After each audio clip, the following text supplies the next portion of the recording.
Madame, monsieur, bonjour, bonjour à toutes et à tous et bienvenue sur le JTT, le petit point d'information spécial Trash Talk pour parler de toute l'actu. Et il fallait qu'on revienne évidemment sur la grosse actu de ce lundi soir. Vous avez été nombreux à y réagir, c'est évidemment l'éviction de David Fizdale, le coach de Memphis, qui s'est fait virer ce lundi soir, notamment la bombe qui a été balancée par Adrian Wojnarowski, le journaliste de chez ESPN.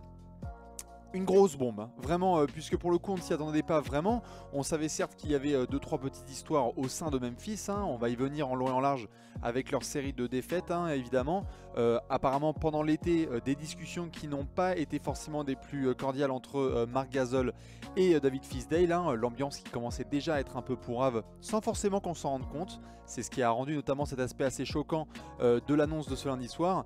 Mais donc du coup on va vous filer quelques informations pour que vous puissiez comprendre toute cette affaire et voir ce que ça va pouvoir donner pour la suite pour les Grizzlies. Donc tout de suite on vous propose un petit visu pour voir un petit peu ce que David Fizdale ça a donné à Memphis. On vous le montre tout de suite. Alors déjà voilà, pour avoir un petit peu une idée du bilan, David Fizdale qui arrive à Memphis le 29 mai 2016, qui a donc tenu bien un an et demi. Il y a 50 victoires pour 51 défaites, une série de playoffs dont on se souvient face aux Spurs, elle est perdue 4-2 avec notamment le fameux Take That for Data qu'il avait envoyé. David Fizdale qui était assez apprécié dans la communauté de Memphis. Il s'était engagé notamment au niveau de la communauté et donc des petits gestes à faire civiques et sociaux. Donc on pensait plutôt que ça allait pouvoir en continuer et que c'était un des potentiels piliers du Tennessee et donc de la franchise de Memphis. Mais malheureusement, comme on peut le voir par la suite, et on va vous montrer un autre visu là-dessus, le début de saison de Memphis qui a eu lieu un petit peu en deux temps. On a eu d'abord un démarrage très très fort, hein, on vous le montre tout de suite. On a eu un démarrage très fort, on s'en souvient tous. C'était notamment le début de saison avec des victoires contre Golden State. Hein, voilà, donc le 28 octobre, Memphis qui se retrouve un petit peu en tête limite de l'Ouest avec 5 victoires pour une défaite.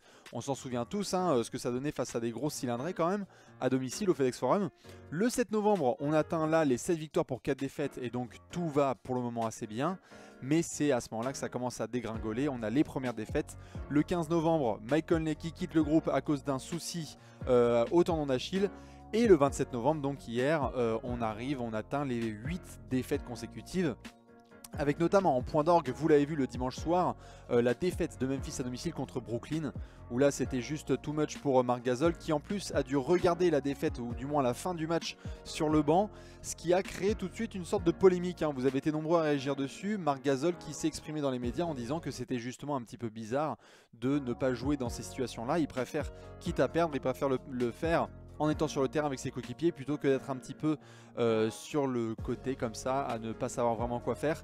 Est-ce que c'était un petit peu un dernier cri d'alerte de la part de David Fizdale? Est-ce que c'était l'explosion de l'engueulade entre les deux hommes? On ne sait pas, on le saura par la suite avec d'autres éléments du dossier. Mais en tous les cas, ça a mené à une grosse déclaration de Marc Gasol, donc en sortie de défaite, en disant qu'il refusait de vivre ces types de rencontres-là et ces défaites en étant sur le banc, qu'il préférait vraiment jouer. Donc c'était un petit peu une façon aussi de dénoncer le coaching staff. Et derrière, donc ça n'a pas loupé, en 24 heures, hein, Chris Wallace et le management de Memphis qui ont décidé, tout ce groupe là, de virer David Fizdale. Donc forcément la surprise, parce qu'on sait que cette série de défaites n'est pas responsable, hein, de l'éviction de David Fizdale.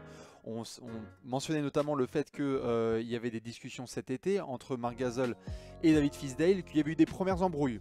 Apparemment que ce n'était pas non plus une idylle, hein, entre le pivot et l'entraîneur ancien assistant à Miami. Des petits problèmes apparemment sur le leadership, des petites remarques des fois mal placées. Tout ça mélangé a fait qu'une fois qu'il y a eu le moindre petit crack, et là ça s'est vu avec la série de défaites, il a fallu faire un choix. Et peut-être qu'en coulisses il y a eu une sorte d'ultimatum qui a été posé, on ne le sait pas, hein.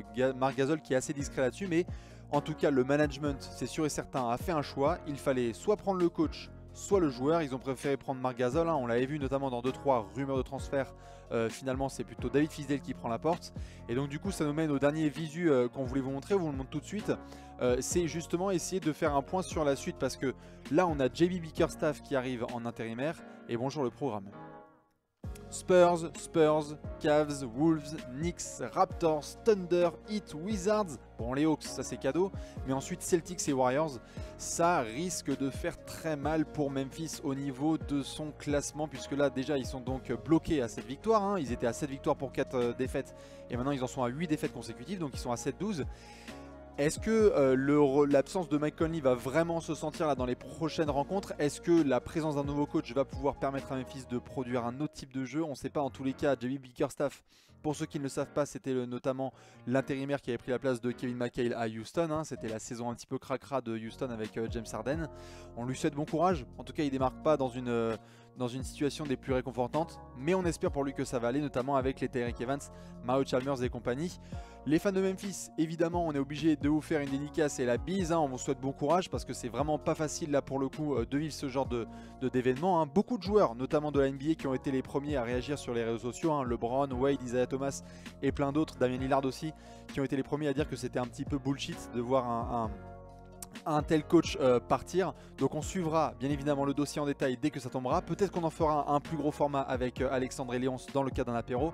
Dans tous les cas, c'était ça un petit peu le point d'info sur la grosse info de ce début de semaine. C'était donc l'éviction de David Fizdale. C'est comme ça, le carrousel des coachs continue. Pour le reste, vous le savez comme d'habitude, on vous souhaite une excellente journée. Nous on va se prendre un petit café. Bon courage et bonne PLS aux fans de Memphis. Et à bientôt pour le prochain JTT. Ciao!